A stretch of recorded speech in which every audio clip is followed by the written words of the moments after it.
Guillermo, thanks for joining me, man. Tony, it's so good to see you. G Money, G, all the things I call you.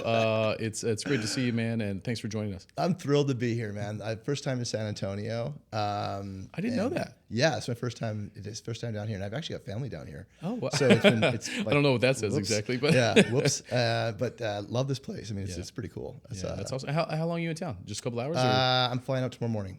Sorry, driving out tomorrow morning. Okay. Towards Houston. So you're gonna have the night. Yeah. Any plans? No Riverwalk? plans. What are you doing? Yeah, I'll text you. Right, we'll figure some things out. Yeah, I'll definitely let you know. There's some fun things to do in town, and it's not exactly what you would expect. Riverwalk is cool, but there's a lot of other cool things. Yeah, I think there's this. I mean, I don't know if I'll typically figure out what I want to, where things end up. And I was out in Dallas yesterday for a conference, so no need to go back to back. Yeah, like I was at the Cowboys game on Sunday. Chill time. Yeah, how was that? Oh, it was amazing. Like 40-40 tie. I was gonna say, can you imagine that like the over was the like 50. It was like nothing went to 40. It went to 80 points. Like it was a crazy game. Yeah. Are you a Dallas fan or just happen to be in the I'm a market? Bills fan. Okay. But I got invited to go to the game, and I hadn't been to a game. Don't worry, you got the Bills yet. Mafia that'll get your back for That's you. right. They'll support me.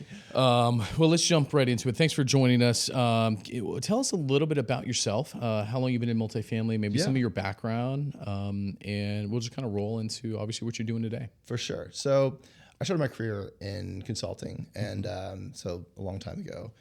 Wait. So I didn't know this, and I don't want to cut you off in your origin story, but like right out of like school, you I started in consulting right away. Tech consulting, tech consulting, so implementing system software. Oh, okay. And I was a maintenance consultant. Oh. So my first gig out of school was a maintenance consultant, and then from there I got into kind of more data centric kind of operation or implementations. So between maintenance and procurement and capital project management, those are the three kind of like pillars that I worked in for 25 years. That's and wild, along the way, built a consulting company, grew that with 3 other partners. We sold that to Deloitte, and we were best in probably best in North America, Canada, at what we did. And it was all about facilities and asset management and implementing the systems and operations to optimize those things. Wow. So where that transitions into multifamily is kind of like my background with respect to industry is more function specific. So plant maintenance, procurement of that maintenance. Related maintenance, capital project management, and then did that across energy, mining, transportation, manufacturing, agriculture, retail, utilities, probably missing a couple. Yeah. So really just taking the same playbook and deploying that over and over and over again so that we could optimize for this asset management. And how that translates into multifamily and property management is ultimately we still have scattered assets and we have field teams and we have corporate offices and we've got procurement of parts and materials, and we've got things need to get fixed, and those kind of stuff we did over and over again. And so the things that we automated in 2010, 2015, we're now automating now, right? So how did you stumble into multifamily? Like, did you know it was a thing? Not really, no. In fact, it's quite interesting in that, like, our customers were builders. So we had utilities customers first, and then they came on with builders. They introduced us to builders to help solve a building problem, like a warranty and a service management piece. And then builders began to build multifamily. And so they just kind of like said, well, the only reason why we can get into multifamily we're doing some of this multifamily is because we're using Iris, right? And so being able to use our software to manage their multifamily operations, because they went from like a transactional relationship with the customer, where you're building a home, 1-year warranty, and then you've got kind of like 2 and 5. And then 10, and they went from that transactional relationship to an operational relationship. Sure. And me, in the pursuit of trying to find where can we get the best revenue, right? It became clear that in the property management operations side, you've got a long tail of maintenance requests. So we try and chase where that maintenance request is going to go. So in a new home build or in a new building build, you got a year of that warranty, and then they got to build a new building. For us to have the demand, for them to have the problem that we solve. You get a property management, and it's like every single day. It's evergreen, right? And so, that's where we kind of drifted into the multifamily side of things. And it does pull from the old experience of building operation systems for operators and with distributed assets. So the problem that I've been working on and noodling on my whole life has been like distributed assets with distributed problems and distributed experts, right? And how do those experts solve those problems? And so that's kind of how. And what's possible to automate, right? What can you systematize? Because like the one thing I did learn along the way is that like you can have a variable process with incredible people, right? Like a jazz band, right? Or you can have a rigid process with variable people. And that's like Danila's example of McDonald's, right? And so somewhere along the middle, there's a happy medium that needs to be understood. What you cannot have is a variable process and variable people. And I feel like that is something that multifamily is suffering through right now at the site, and that bubbles up ultimately to the corporate level. So when I take a look at how things are done, there is there's very little evidence of a true best practice on how to manage some of these things, because it's been such a locally run operation. And that's got something to do with obviously the way that the buildings are owned, managed, owned, the term of that ownership, and ultimately how they're managed and the best practice for that management. Because in other industries, you see a chief operating officer would be an executive at the table, and that's just starting to emerge as a role in property management. And you get into, even at the structural level, like throughout the organizations, you're starting to see a bigger representation of VPs. You're starting to see all on the operations side of things, or the asset manager facility side of things.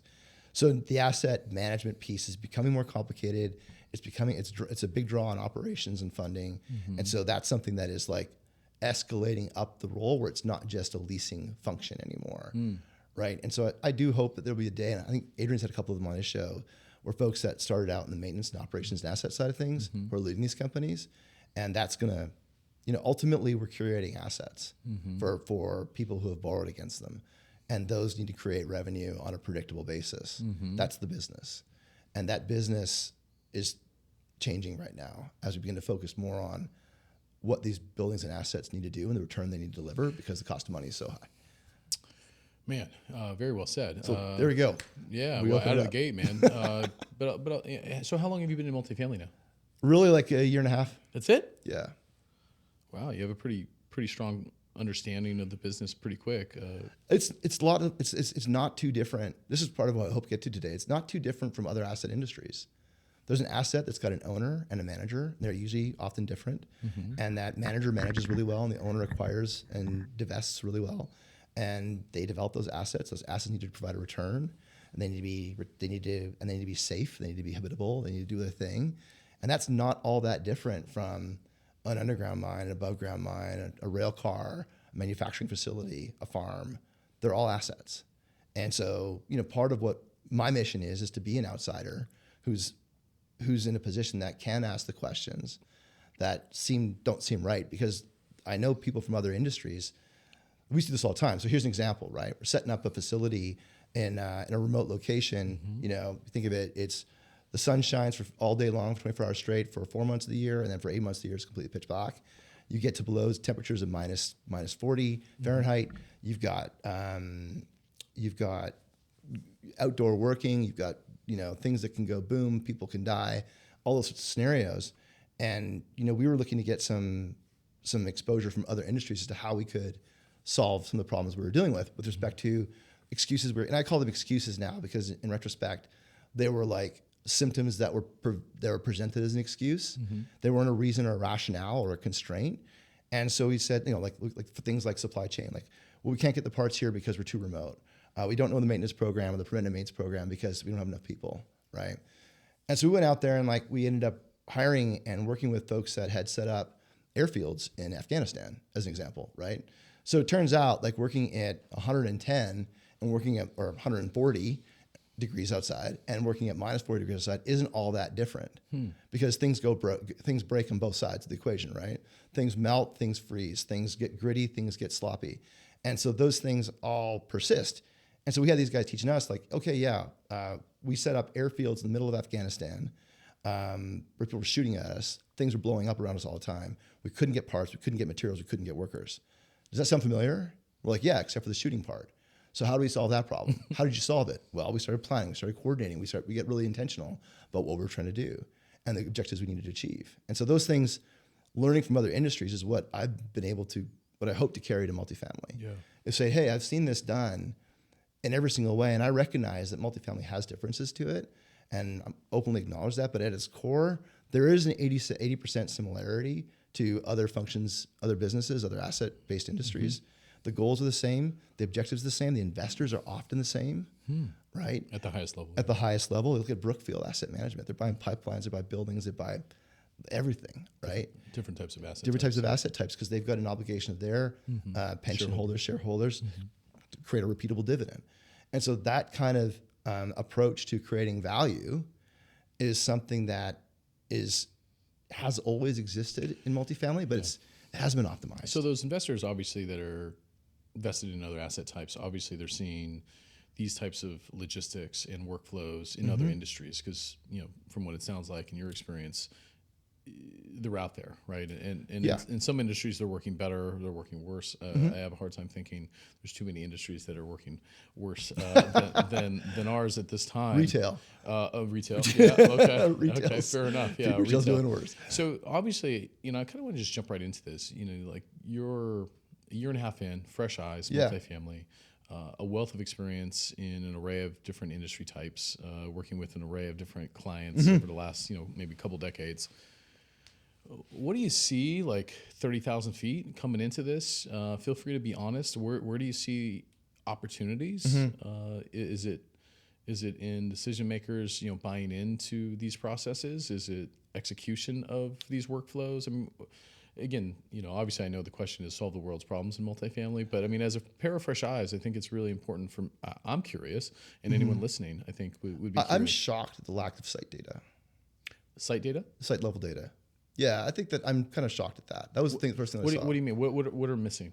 Well, like even an identification of like what's inside every single unit, what parts have gone in there, what we've done there in the past, like even like the refurbs and the make ready is like, what have you observed over the past? Like there's just been that was the first thing that I noticed is like, it's really almost reckless to have a conversation about predictive analytics or predictive maintenance without data, without having data. Historical Like data. you're just fooling yourself, right?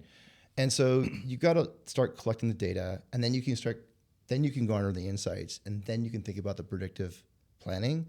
And I found that part to be really, I was just shocked. Is there any appetite for collecting that level of data? Well, I don't think there was for a long run because they didn't need to. Like operational excellence isn't something that is necessarily. So two big concepts that are popular in other industries: customer experience and operational excellence. Hadn't landed, or the need for those things hadn't landed in property management. I think they're talked for a long about, time. but I don't think they're well executed. Right. And the definition of them is probably also quite murky. And also, the metrics used to define them, I think, to the point you're making. And ultimately, like, I was chatting with an operator last week, and they're like, I've got, 4 million open work orders. I'm like, well, what's your average age of an open work order? And they said, well, I don't even know. I can't know. Because I've got all this bad data out there that isn't being done. And so that's something that I think that we really need to get corrective about, is that if we can't, this is the biggest industry in the world, right? We can't forget that. Or one of the biggest, top 3 at least. And when you take a look at you lump in commercial and lump in all those things. And it's ultimately a data-driven experience. Now it is in its core a brick, a roof, and a heater or a cooler, right? 4 walls and something, but it's gotten a little more complex than that. And I hope that the opportunities that are being presented before us, I'll say the constraints that we're living through right now, emerge as opportunities to digitalize, which is like a really gross and big word, but start working around the edges and figuring out, okay, what can we make easier for these people that work in this industry? And how can we begin to start thinking about the right fit of the technology, the person, and the problem to create an opportunity to start collecting that data? And what's interesting now is the technology has made it so much easier to create the good data that I feel like we're losing the signal a little bit. So you believe we have the technology available to collect this data? 100%. Are we still just missing either the expertise or the appetite to? I think a lot of times we're collecting data for without a defined problem that we're trying to solve. So here's an example, right? So we're not defining the criteria to start. Yeah. So why do you have a preventive maintenance program? So I've been on this rant lately about preventive maintenance, and and then I was even on a call this morning on a show this morning about in supply chain and inventory shortages, right? Well, if you don't have a preventive maintenance plan that is executed, you don't have line of sight to your demand curve for the stock that you need, so that you're going to be vulnerable to reactive supply chains and and reactive maintenance plans. And that's going to be expensive. Yeah. I mean, you're vulnerable to a whole bunch of things.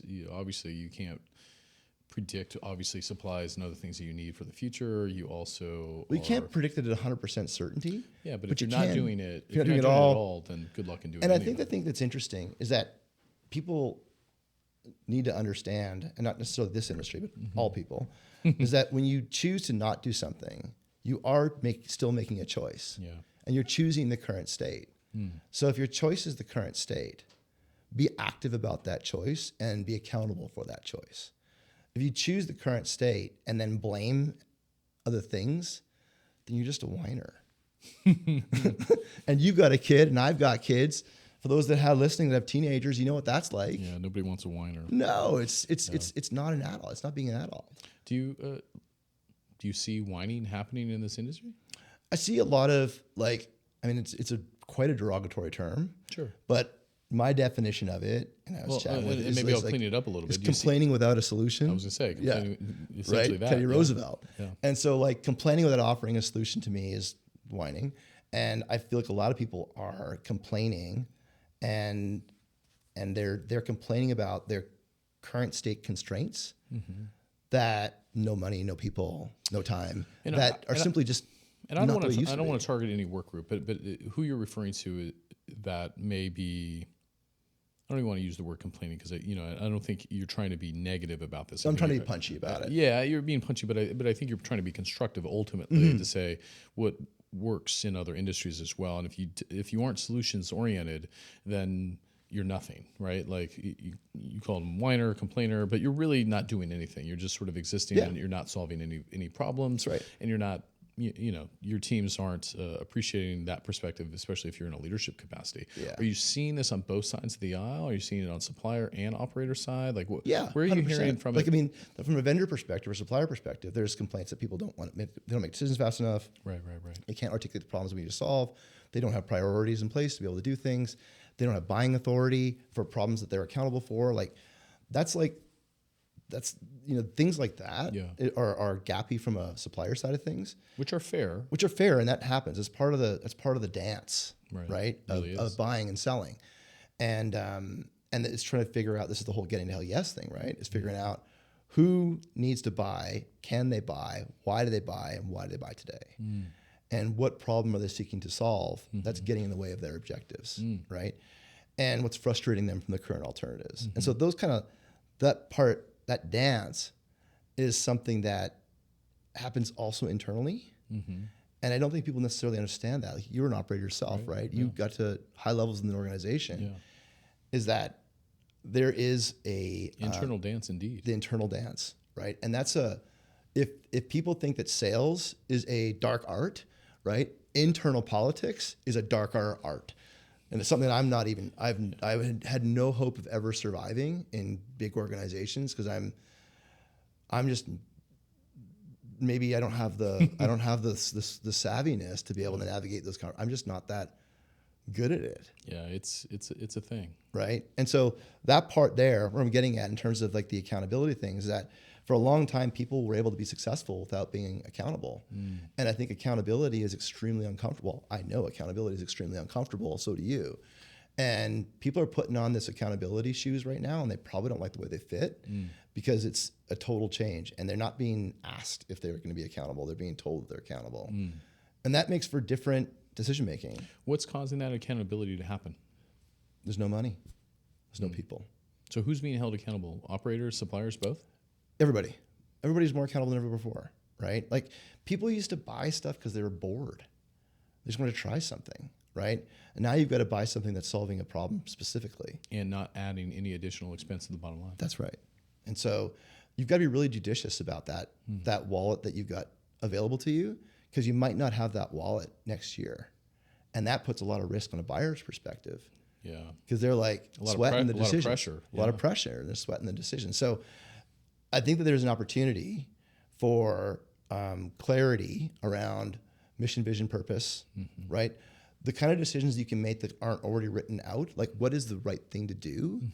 And, I had a great chat with John Carlson from Mark Taylor, just talking about how he has really anchored the decision-making at Mark Taylor around specifically like the principles and values of Mark Taylor, and it is a hire or a fire on decision versus kind of one-off solutions versus or dictated how you're gonna make these decisions, right?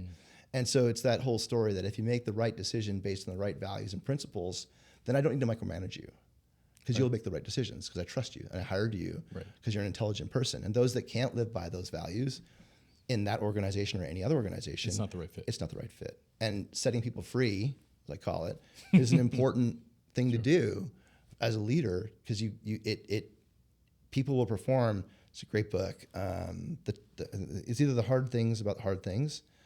He talks about like an organization will perform to the lowest level of performer at that level. So if you've got an offensive line of like 5 players and there's one weak point, that is the performance of the entire offensive line.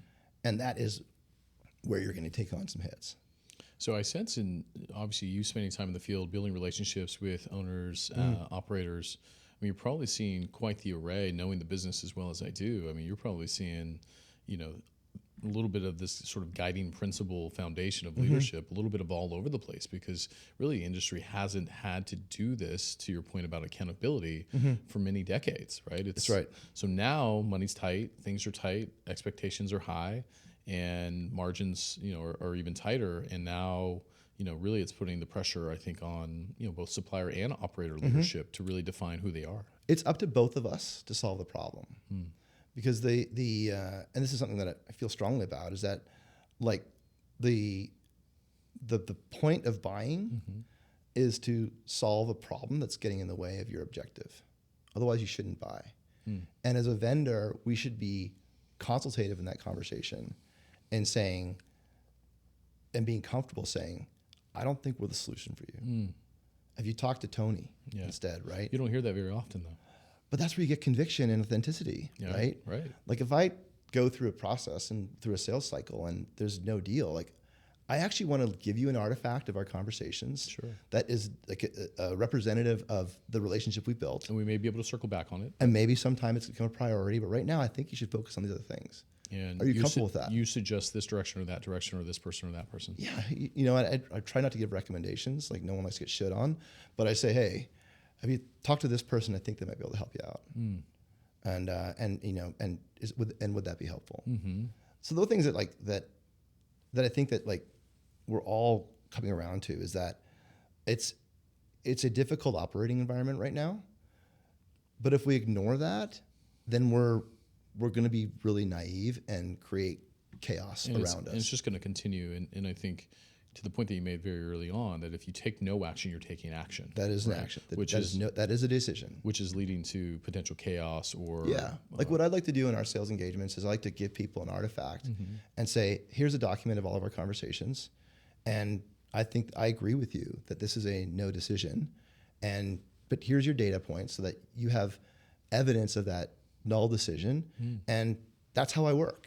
Right? I'm not here to persuade you to do something that you don't want to do. They probably appreciate that. I hope they do. I mean, and I hear back from them sometimes 6 months later saying, yeah, we're still suffering that problem and now it's a priority. And we had a chance to revisit that document you created for us.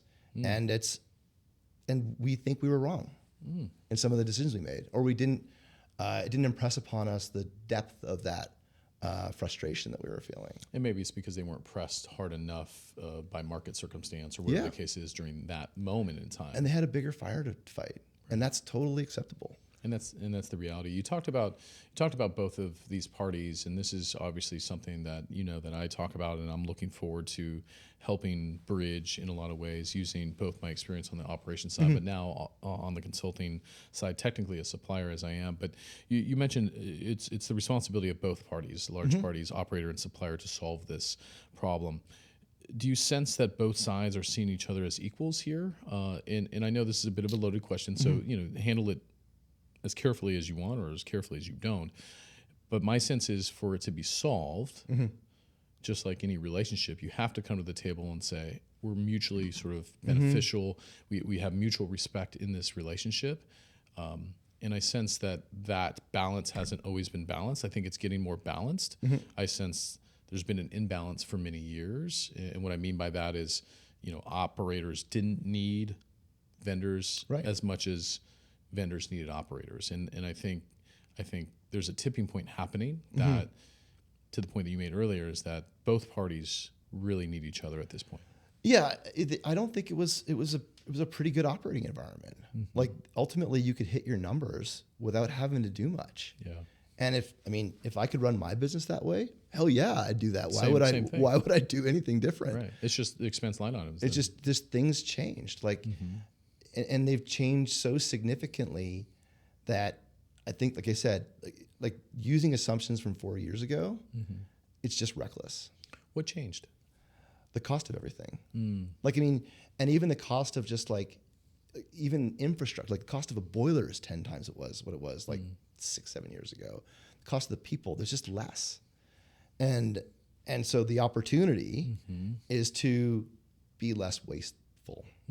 Because if you look at the amount of waste that was out there, because we were casual with operations. And markets didn't demand. And markets didn't really, lean. And you didn't win more by being leaner. Right. So why bother? Because costs were still so low. Yeah, like who brings the cranky operational excellence person to the table? Like nobody. Cutting budgets, no fun. Like, you know what I mean? Right. Pizza party, boom, boom, boom. Right. Like that's way more fun. And so I think that we're in a period of time now that's like the grasshopper and the ants fable. Like we really got to stick at it and work like ants. So my sense, obviously my operator mind thinks, and just in the context of the story that we're telling in this moment, is there's a lot of supplier opportunities, but enter technology. Oh yeah. Yeah. And I think the interesting thing is that, you hear a lot about point solutions we're a point solution, so obviously I'm pro point solution camp. Like point solutions are inundating operators that have got, 17 logins and all that stuff. Now I've got an opinion, and I'm biased, and I'm here because I have an opinion. Say it. Yeah, is that like that's an architectural problem. Like it's an enterprise architectural problem. Like I think that dumb that down. For so what I mean for is that like you need to design your user experience with the reality that one solution is not going to solve all of your problems. And so think about your life. So create a system that you can insert. You can plug and play. You can rip and replace, and it's not that stuff. So you're in that camp. There's many that aren't in that camp. Like Shiv and I had a good chat about like systems of record, systems of action, systems of engagement, systems of innovation. And the chat there was around, I talk about this, the metaphor I use is a tree, right? So you've got the roots of the tree that grow slow, that don't move very much, that are foundational for the life of that tree, right? You got the trunk of the tree that transports food and vitamins and whatever, nutrients up and down the tree, and you've got leaves that collect the tree. The leaves are temporal. The leaves just last a season and then they go away, and then new leaves bloom. And so that Mother Nature metaphor is a lot how enterprise architecture needs to reflect, is build a system that can move nutrients, data, action, workflows up and down, and recognize that part of that system the job is not to change. But then that part that doesn't dilute the roots, right? The system of record should not change. Right. But the leaves, the branches, if they don't change, the roots will die. It needs to be built in such a way that it needs to be able to change to the marketplace. 100%. And so the complaint about 17 different system logins means that you've got 17 different ways to solve the problems that you're addressing. And the bigger problem you need to address is the roots. The roots need to do the roots job, but don't expect the roots to be the leaves job. And so architect it, design it so that you can allow for things to come in and come out. Like if you don't have an ability to innovate and experiment, then you're kind of stuck forever doing it the old way. And that's a really risky place to be right now. Because we don't have the people, the money anymore. And so we can't survive without innovating. And it doesn't appear that there's the money or the innovation is anywhere in sight in the future either. Well, I think it is happening on the fringes. And those that are in the most amount of pain right now or the most amount of frustration are choosing because they don't have a choice. Like it's budget season right now. People are probably dusting off their 2025 budget and going, wow, that didn't work out. It's been a rough year. Yeah, right. And then they're going, well, what do we do differently? Or do I just say plus 10%, minus 10%? Which categorically typically is just what's done. Yeah. And so like that's where you're kind of getting into situations where I think that owners are going to press upon managers, or if they're integrated, there'll be internal conversations saying, "Hey, I just need better numbers now." So if you're, let's say you're a leader of a management company, right? Yeah. And you take a look at your the architecture of your system, Yeah. and you're concerned about some of the things that you just talked about, right? That you you have not, either you built it or you've inherited this, Right. Which largely these executives and leaders have probably inherited most of this, to give them credit. They look at their system, they look at their architecture, and they say, we're not built for the future. Right. What would you say, having the experience that you do and working with, cross industry, that you've seen good architecture built for the future, and you've obviously are encountering fragmented architecture, we'll call it. Any suggestion, from their perspective that you can provide them? Do they have to uproot the whole tree? I mean, how do you go? No, about you don't this? have to. I mean, I think that's the thing that's important, is because I think that's what they get really nervous about, right? They should. That it's do we got to baby out with the bathwater now because we really haven't built great infrastructure? I mean, I don't think that's an option, right? Because it's going to cost a lot of money to do that, and that kind of money is not available. Well, and I say that because I think sometimes, and I'm not always in these rooms. I've been in some of these rooms, but ultimately I know, there's a fear in that room that what we've built or what we've inherited is not built for the future. And then you really sort of, make that choice to, I don't want to say ignore the problem, but you're just like, this is such a monstrous issue.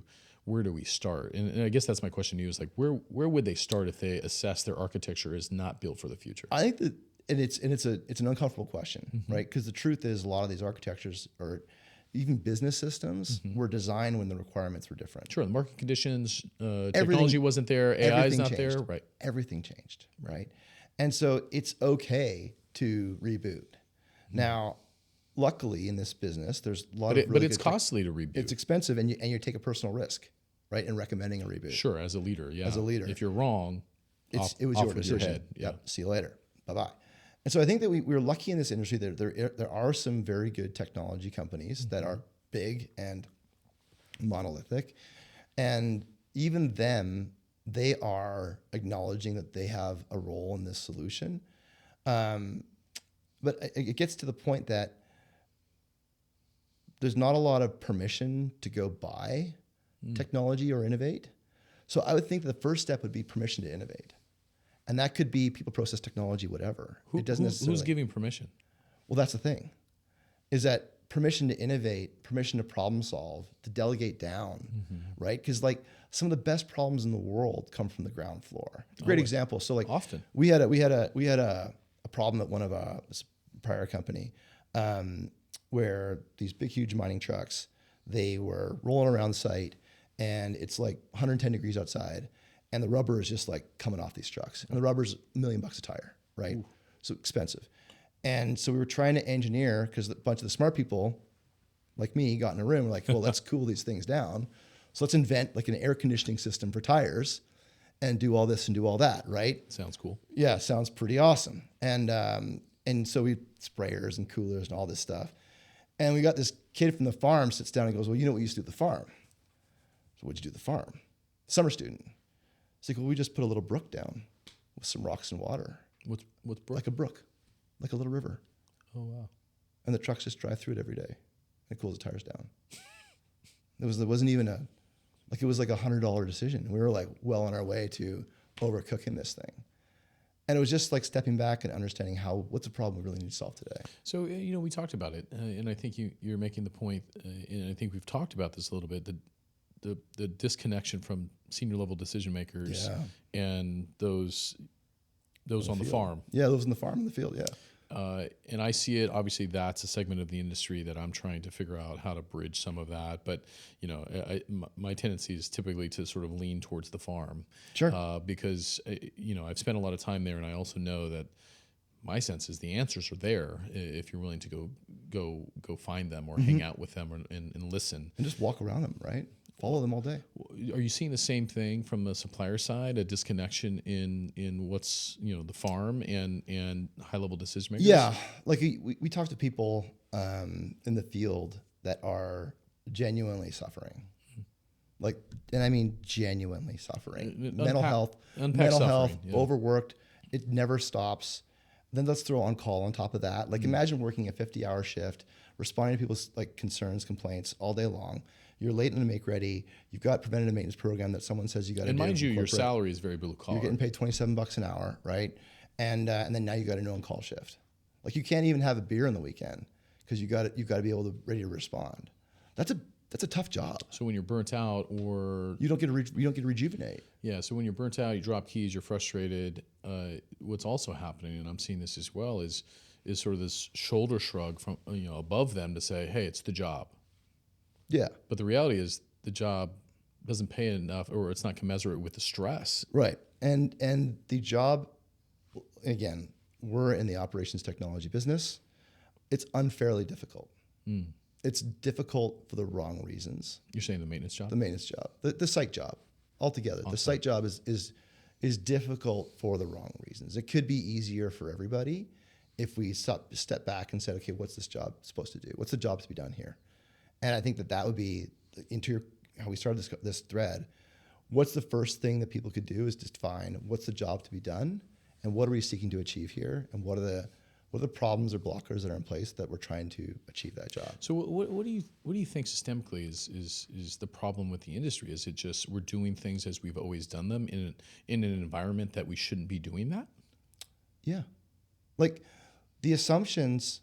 When we talk about the problem that we solve, you start with what does an ideal condition look like, and then you strip away the constraints. So you say again, you're just working backwards, right? Yeah, you're saying, you say like, imagine a world where you had all the money, all the people, and all the time.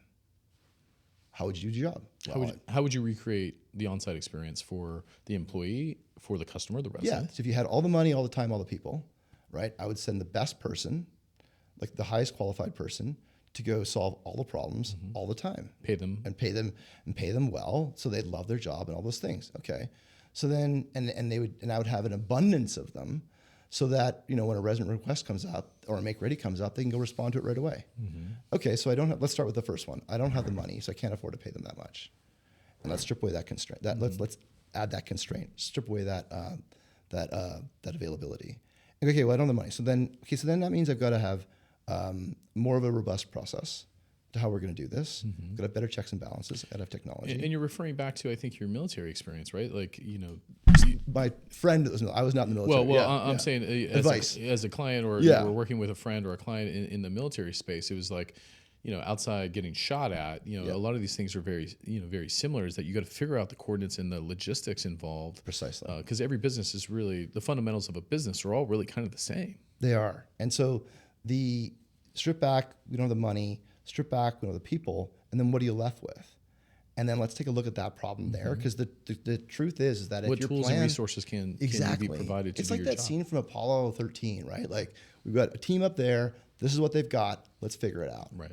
And let's work together. We got rubber bands, exactly, duct tape, rubber bands, a square vent, and a round hole. You know what I mean? Let's get them home. Let's get them home. And I would be impressed to hear more stories like that, where an executive, and you hear this story, I heard it just the other day, like of an executive that's not afraid to pick up a paintbrush and roll, right? And get something going. Why do you think we don't hear these stories? Are they just not happening, or is there such a modesty in our industry? I don't have the data points on that, and so it would be arrogant to speculate. Sure. But the reality is that the knowledge of how to do some of this stuff and how it happens, it comes from just even walking and observing the site. Yeah. And so I think that there's room for that, for walking and observing. And I have seen people do really awkward job tasks and ways of doing it that if someone were to give them permission to innovate, they would innovate accordingly. And do it much better and faster. But they're following the way they do it because I was told to do it. Yeah. And if I keep doing the way I was told to do it, then I'm not accountable for the bad job because I'm just doing my job. Or I'm not going to get in trouble. Nothing. That's right. So I think that would be the first thing I would do, is create a culture that allows people to try to do things a little bit differently and create a safe space for that. And this gets to the mental health problem, right? Psychological safety.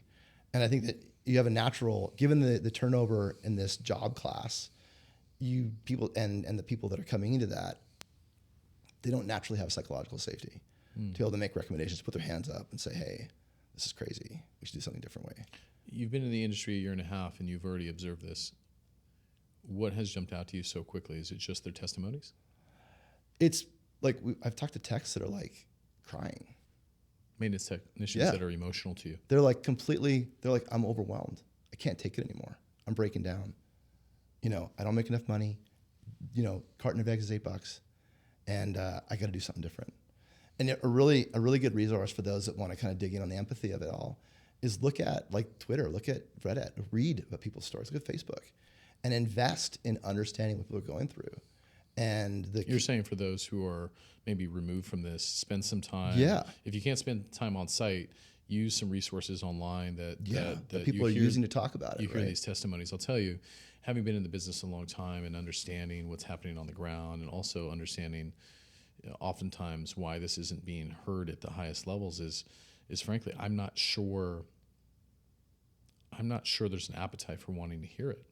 Because when you hear this, right, when you hear these, and you're compelled, and I'm not sure, frankly, you were expecting to hear what you've heard, but your willingness to go on site to talk to some of these technicians, ask maybe some probing questions, probably speaks to your emotional intelligence and willingness to ask them, because you're trying to solve a problem for them.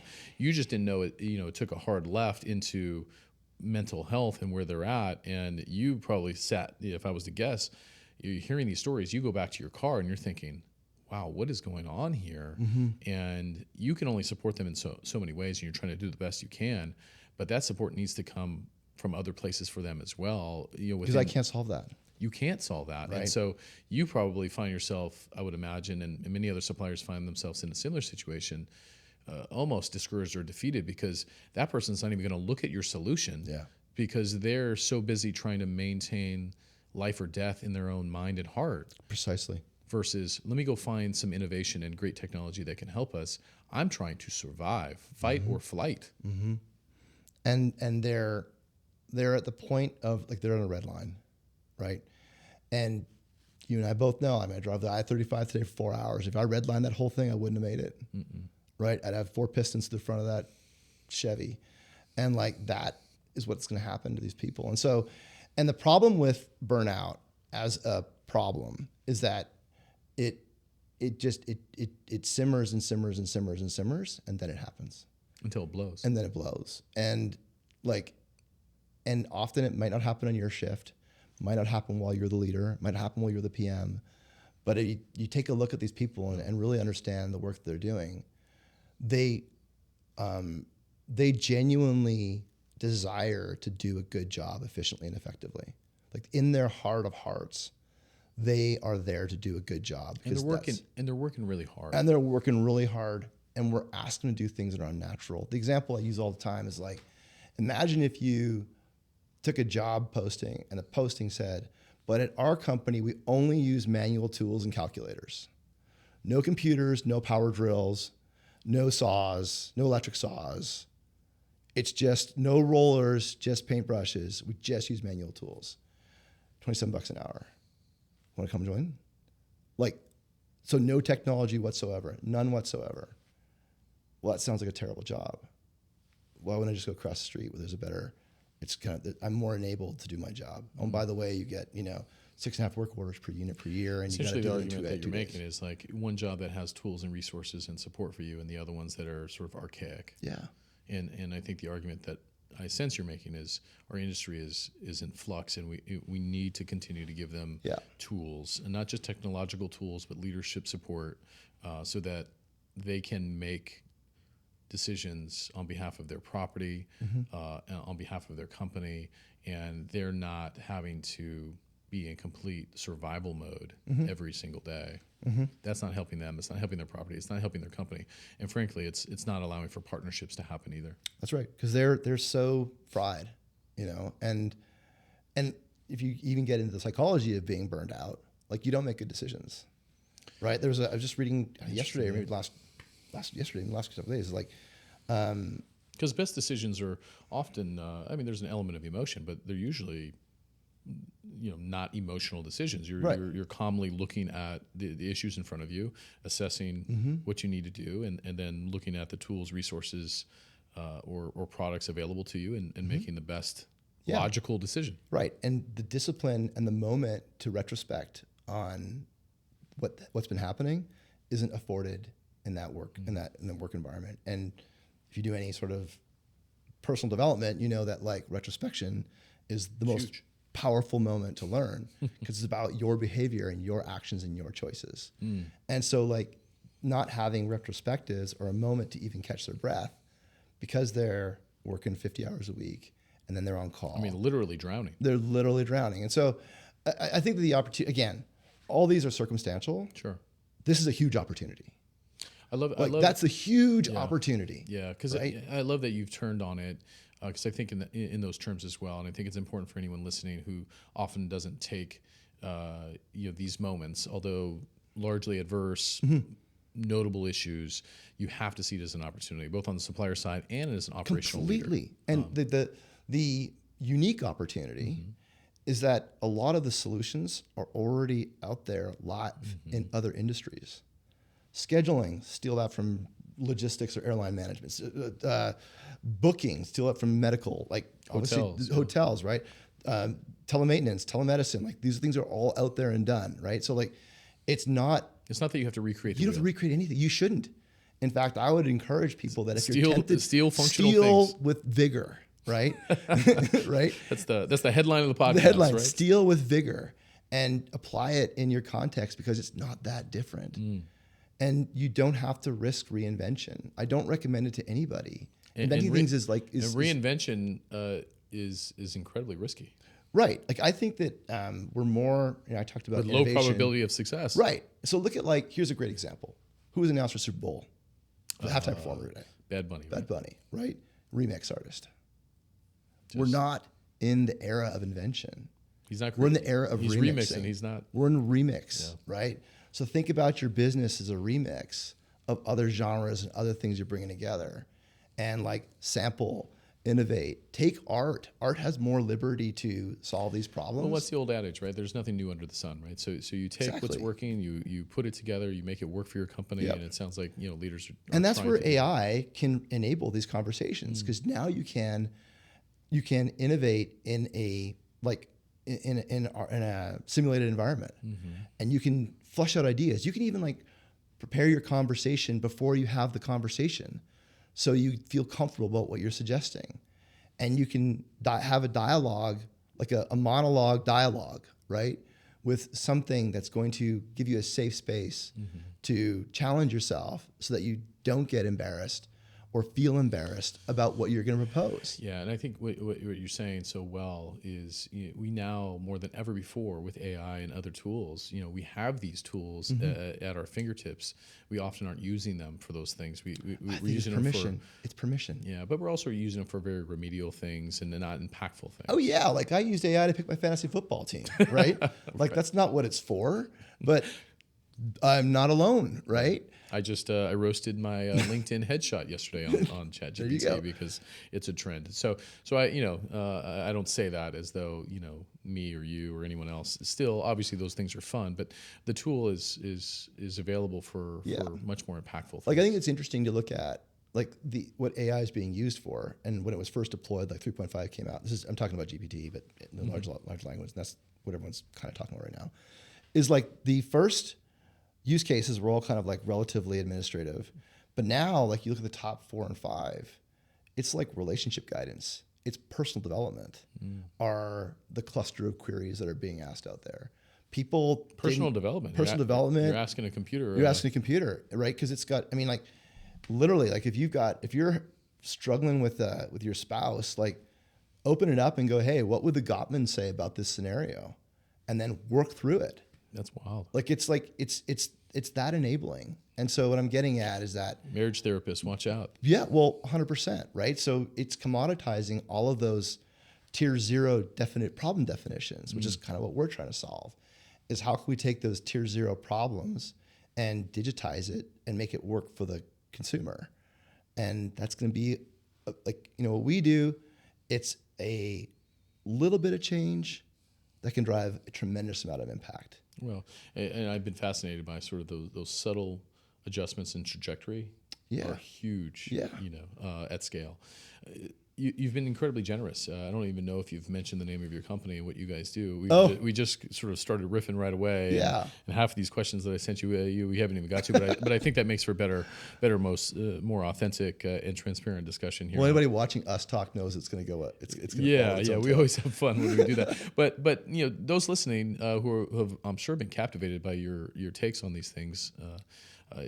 Tell us what you do. The name of your company, what you guys do. You bet. So Iris CX, we're remote maintenance software, AI inspection software, and we solve the problem around like intake. So I mentioned earlier, my career started in maintenance, and in my first week of my career, fresh out of school, I knew everything but nothing at the same time. Right. And the guy sat down with me with like, these hands were just like massive hands, right? Italian guy, and he goes, "Look, before anyone tells you anything else, this is how maintenance works. There's demand, there's supply, and there's a financial impact. If you forget nothing else, there's those three things. We can't create revenue. We respond and try and operate a way to minimize cost. And the goal of a maintenance program is to reduce and control the demand and optimize the supply." And when you say demand, things break. So, well, there's things that break. There's Preventative. there's inspections, there's notifications, there's counter readings, there's filters need to be changed. All of that, if that doesn't happen, then you don't need the supply piece. Which is interesting though too, and I think you've reflected on this type of segment of the industry. It's not going anywhere. I mean, with AI, all these sorts of things, maintenance will be maintenance. Maintenance will be maintenance, and it's interesting that we're seeing more and more become automated, right? So like there's robot street sweepers, there's robot lawn mowers, there's robot painters, there's robot vacuum We're cleaners. still some time out on that though. For sure, for full point, but they exist, right? They're live and they're in the world we live today. So back to the demand and supply thing. So without getting too kind of academic about it, like we've got a demand piece, supply piece, and a financial impact. A lot of things that we do right now, a lot of solutions are all supply oriented. They're like coordinating vendors, they're coordinating people, they're scheduling, they're dispatching, they're ordering parts, all that kind of stuff, right? The demand problem is something that we never solved in my prior career because we were, with the exception of like being able to do preventative maintenance programs and that kind of thing, But I mean, scheduled maintenance. If you solve the demand problem, aren't you out of work? But that's part of the goal, right? Is that the demand problem seems to persist forever and ever and ever. Right. And so, yeah, sure. If we solve the demand problem with the most perfect preventative maintenance system, there's probably decreasing returns on that. Sure. And so, I think that's always, we hope it's always going to exist. But like what we look to do, what makes Iris different than the other alternatives out there, is that if you don't solve the demand problem, you've got a garbage in, garbage out problem. And so our view, and this is talking to techs, right? So like, let's say in the technicians, maintenance techs or experts, we call them. Like in 2015, a work order came up. They'd say, or Tony stops me in the hallway and says, "Hey, Guillermo, my toilet's not flushing." And I'd say, "Tony, got it. I need to get some eyes on the problem. Can I go into your unit and take a look at it?" And so, because these guys are visual, right? They work with their hands, and that's their gift. Their unique ability. Sure, the computer's here, right? It's their unique ability is their ability. Like, I can't tell if a 10-foot couch, 8-foot couch, 6-foot couch could fit in a spot, but they could tell you about it within the inch. I can't tell, and I know because I've come home with a couch that doesn't fit in the doorway. Like I've made the same mistake. Right? So. I know I'm not good at that stuff, but they are good at this stuff. That is a unique gift, and they're amazing at it, and that's why they're doing the jobs they do. And like so then you take that back and you go, so how are we asking them to do their work? We're asking them to use computers, forms, text messages, and all these things. And then they literally always go, "I got to get eyes on the problem." So we said, hey, well, why don't we fast forward the eyes on the problem thing, make that really easy. So long story to get to a short answer. We allow people or experts or maintenance coordinators, remote teams, whoever, to take a look at the problem with a built-in checklist and markup tools with no app to install. And that's the real difference about our tech, is that, in a world where we're talking about too much tech, we're a no-tech solution. If they've got a phone, that's... So just to be clear for anybody listening, when you say allowing your technician to get eyes on the problem, right, virtually. Right. Thank you. And they can follow a checklist. They can troubleshoot, and they can begin to assess the severity of the problem. So let's break it down even more simply, right? For a maintenance technician that's listening, maintenance supervisor, anyone on site, even mid-level to higher level decision maker, Iris CX, the technology essentially is a resident has a problem. They call a central location. Yeah, they'll go through your existing process. Your existing, you'll put their Yardi app. It's not new. Go through your existing process. All the same. Now they have the capabilities with your technology to be able to connect with someone through a virtual camera, right? FaceTime for their phone, it'd be like a FaceTime, right? FaceTime is consumer to essentially expedite the maintenance technician to get eyes on the problem in a satellite fashion, so they don't have to drive there, drive time. And many times it's like, for example, toilet's not working, right? Well, do you have 2 toilets in your apartment? Yeah, perfect. I do. Okay, great. The one that's not working, I'm going to show you how to shut the water off, and we'll get there on Monday. Enjoy your Saturday night. Right. 90 seconds. Boom. Right. Instead of more stress on that person, going out to site, disrupting the resident, and then gets what they say. Or turn the water off. Or even if this falls on Saturday or Sunday, we'll get to you when the office opens, even on the weekend, if that be the case, or if the resident expects that or wants that. But ultimately, it gives them peace of mind, the resident, and then also the property manager as well, and those who invest in the asset, that the water's off. At least there's not going to be a bigger issue that could persist over the weekend, major flood, all the things. And I don't need to send a $350 plumber to go solve a leaking toilet, because I can punt it till I've diffused the situation, save costs, reallocate those to the technician. Yeah, and what's interesting about being able to see the problem and how that changes everything, and it's also what makes us uniquely different to all the alternatives out there. So, like in terms of the demand problem, there's lots of solutions out there. You can just flow it through. There's AI bots out there and chat bots, and we've got one. The difference of seeing the problem is a liability thing. So we've had so you're saying not seeing it versus seeing it. That's right. There's some liability. There. When you don't see the problem, you assume liability. If you're trying to solve problems over the phone, I should say. Yeah, well, I've had that experience. I'll call in something to a doctor without a telemedicine or going into the office. They won't do it. They either want to see you, because they don't want to assume that liability, right? And so what's been interesting is that a federal court judge in Florida has deemed the chatbot to be a employee of the organization. So advice given by a chatbot is subject to liability. So in the example, I'm not sure most people know that. I don't think they do either. It's one of the first cases, right? So, and the really crazy part is that agency follows that it's not the chatbot, it's not the manager, it's the owner that carries liability. Oh wow! So it surpasses. Because of agency law.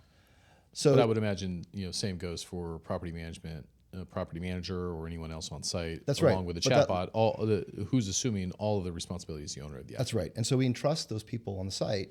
They kind of like in the 2015 model. Hire a management company. You trust the management company to have people. That's right. And so they have quality assurance, and things move a little bit slower, and all those things. So I know we got to solve these problems.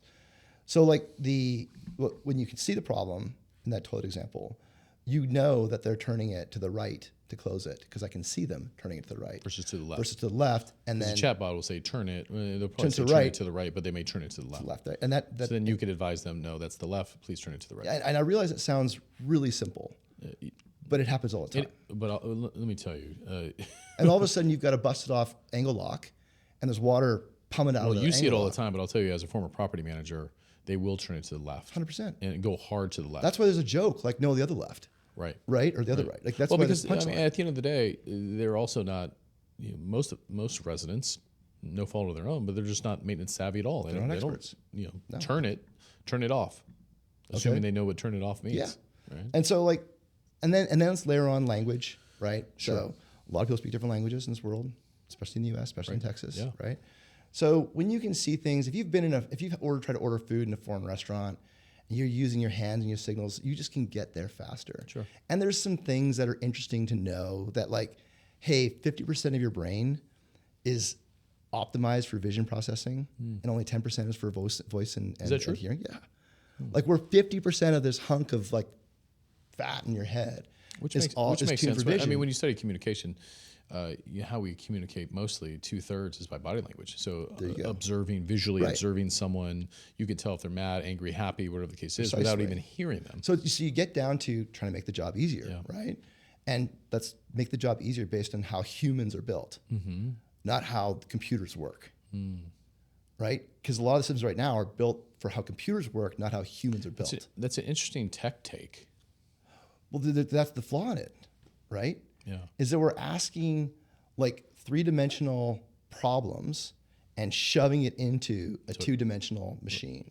Yeah. And we lose the context of that data, the sound of that fan, the rushing of the water, the flush of the toilet, the spark of the GFCI. Into the 2-dimensional digital interaction. Yeah. And so our opinion is that, and then to make it even more compelling, if you talk to anybody who's grown up in a video chat era, they won't text or email because it's too much work.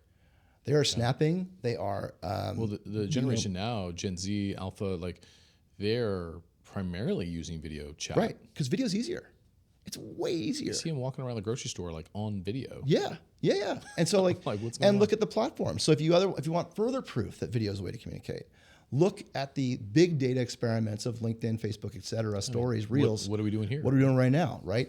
Video is the most human way to communicate. It's why we're top of the food chain. It's why we've beat all the other animals on the planet, because we can see and we can process that information. Interesting. So what Iris does is takes that and we eliminate forms, we abide by checklists, we use voice and video and photos and all those things as input points, and then we carve it all up with AI and make it useful. But the core experience of being able to see the problem allows you to raise the possibilities of what you can resolve and reduce the amount of trips that you're taking. And if you reduce the amount of trips, you reduce the stress, you reduce the workload, you make residents happier, you do it with the less resources, and you have a smoother running machine by doing a small thing like measuring twice before you cut. Yeah, which categorically hits on some of your standardized operational metrics, all the things that you just referenced. Yeah. Happier customers, customers stay longer. That's what we all want. Like, imagine you show up, it's 110 degrees outside, and the tech gets there, 36 hours later, and it's because the batteries were dead. And you did not sleep last night because you had, and your baby was up. It's the worst experience. You feel like an idiot. You literally, that resident will literally consider putting in their notice just for that experience. Right. And so it's the world is littered with these low tier issues that small touch points that it can be maybe a chatbot can give you the advice to check the batteries, but it might not be able to tell you to check the filter. Yeah. And maybe it might be that you just got to you got to unplug the AC and let it thaw out for 4 hours before you turn it back on again. Yeah. Anyone will tell you in operations, especially at the site level, residents primarily, aside from work relocations, move out primarily due to or they stay primarily due to their maintenance experience. Multifamily Dive just pushed out a newsletter, I think it was last week, 82%. Yeah. Right? And so when you took it, and then Apartment List did a great survey at AIM conference where they talked about, they kind of went top 10 reasons people stay. Yeah. And maintenance was number 3. I was going to say, the fitness center, the pool, the backyard the barbecues, that was like 7, 8, 9. Yeah, I mean, you talk to a developer, they're going to tell you that's 1 or 2, but the reality is it's because in the business of building pools, right, right. Of course, that's why. I mean, the data really shows. I'm surprised it was actually number 3. I would have thought even higher. What was number 1? I think it was like leasing experience. Sure. I mean, but it's that human to human experience, right? Like it's and still that.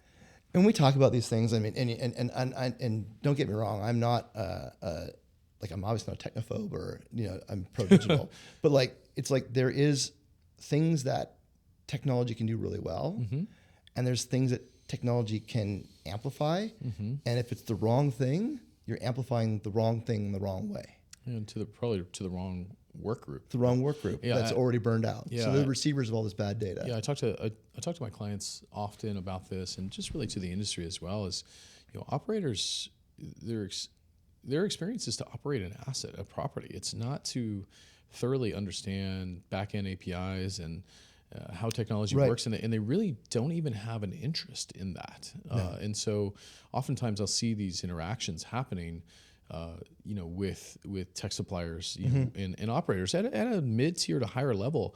And I can see just from a body language standpoint, these operators are low-key checked out because that's not what I do. That's not my expertise. And I really don't have a lot of interest. I don't get paid on it. My only interest is it working, and is it, making my residents happy? Are my teams feeling supported with the technology? Well, it's funny because there's the make my residents happy thing, or it's like, are they just not as miserable? Because it's the antithesis of that statement. That's the lower bar, right? Like making them happy is probably not achievable, right? But just don't make them miserable. Yeah, and if you don't make them miserable incrementally, they'll have a higher percentage of they'll be satisfied. renewing. They'll be satisfied, right? And because we really want to be satisfied. Yeah, we don't want to be happy. Yeah, and I think that's a good. I think sometimes it harkens back to my old days in the business. We used to print out these balloons that said "I love my residents" and "Happy residents." I think the reality is, we're here to serve you, we're here to satisfy you, we're here to make you and meet your needs. Happiness is a choice, and residents don't always choose that. The data is shown at length when you look at Matt Dixon wrote a great book on the customer experience. I can't remember what it's called, but just like delighting people is a fool's errand. Work on making them not hate their existence. Interesting. And so raise the floor. If you raise the floor, you'll raise the roof.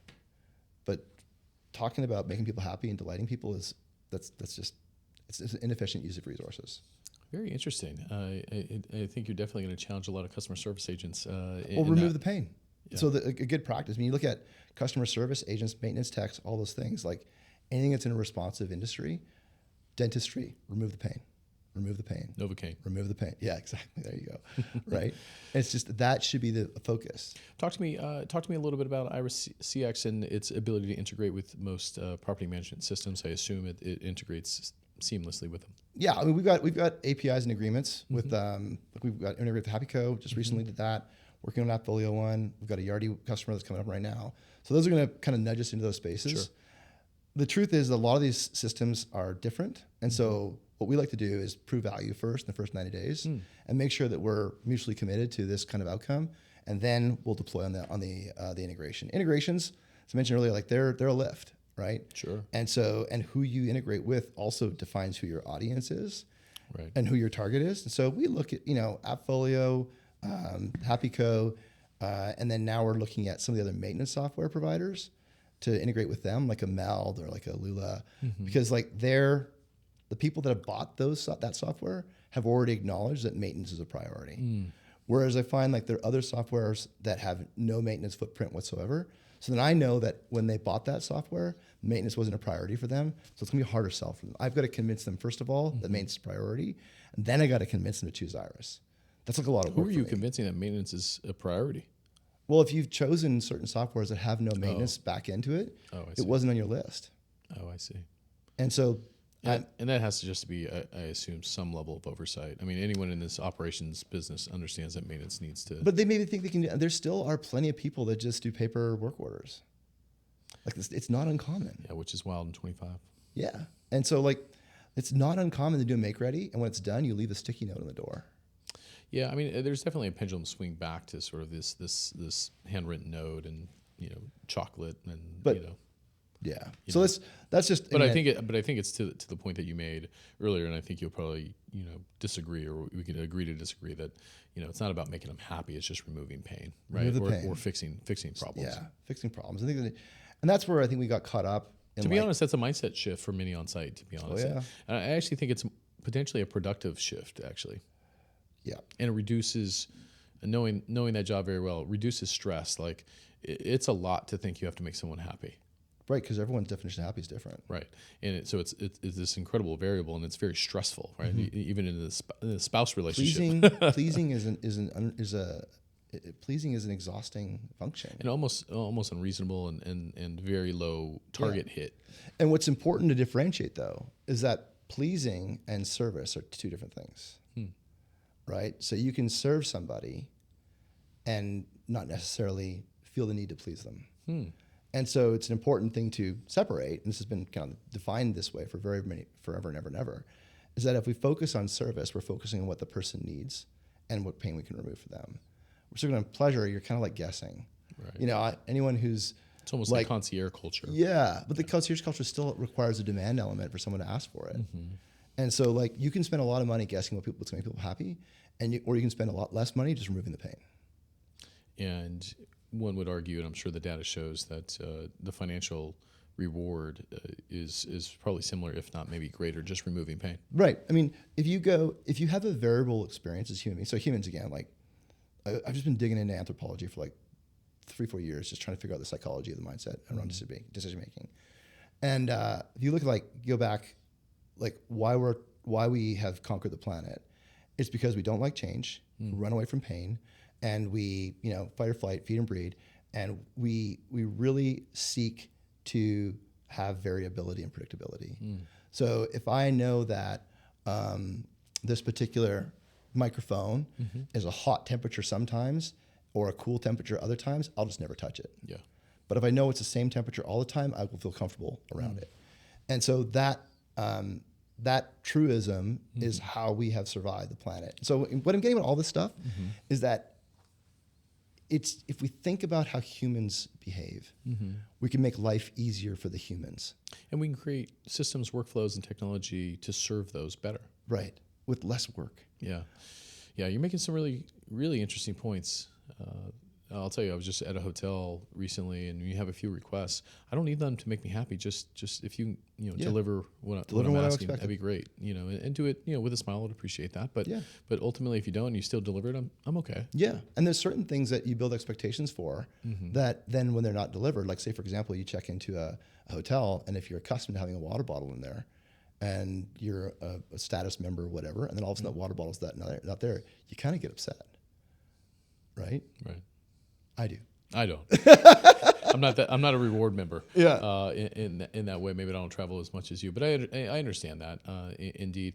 Just as we conclude, I'd love your take on. I feel like you're looking at the industry that it can kind of go in two different directions, and we'll keep this somewhat brief in closing, but just like. I feel like we're at a crossroads in multifamily based on kind of your perception of the industry. What are you seeing in the next 1 to 3? I was going to say 3 to 5, but just 1 to 3 I think is. We're going to see a lot more automation, and that's going to start with good data, and that's going to do it. And the pain that we're going to solve, that we're going to relieve, is going to be around the administrative tasks at the site level. And I know that sounds like, well, thanks. Newsflash to 2022 newsflash, but we're finally at the breaking point. We would have talked about it 3-4 years ago, but I do believe we're at peak frustration right now, and that's why the commitment to change is going to occur. Well, the pendulum swung after the pandemic. It was such a robust bounce back that the pain wasn't there. Well, and I think it's even at every single person in an organization, they want to automate too. And so I think I feel that we're at a point that everybody knows we're working too hard. And the frustration level is hurting the short-term, medium-term, and long-term perspective and license to operate. Yeah, and the pain is being felt at every level. Yeah. And so the inefficiencies are punching holes in the boat. And we've got to fix that. Otherwise, we're not getting anywhere. And the sorting hat will pick the winners and the losers. And there's going to be some losers. And it's going to be fast. I think we'll end there. All right. Well said, man. This was really entertaining. I didn't get to half of these questions, but it didn't matter. I think it was more compelling information, and obviously all this is top of mind for you, man. This was a great time for me, so hopefully you enjoyed yourself. Oh, man, it was appreciated. I mean, Tony, it's always we've had such incredible conversations throughout the years, or the last couple of years. And year and a half, exactly. Yeah. Almost. And I want to thank you for what you're doing right now, because let me tell you something. To create that safe space for folks to talk about new ideas in an old industry isn't always that available. Yeah. And you're doing that. And obviously we have good friends that are doing the same thing in other spaces. And that culture and safe space for people to have open ideas. And again, this is something that I'm passionate about, obviously to the core. It's so important today. Yeah. Especially given what's happening in the world, for us to create a trusted and safe space for people to share ideas about the problems that they're suffering through. And if we don't have that, what do we have? What do we have? Yeah. We're not a democracy. We're not a society. Yeah. So thank you for putting your foot forward and creating an environment where folks can talk and share their ideas and be opinionated, because that is what we need more than anything else. I love this episode. Thank you very much. Humbly, thank you for that. And thanks for being on the show, man. It's great Appreciate to see it, man. Awesome. Good to see you again. All right.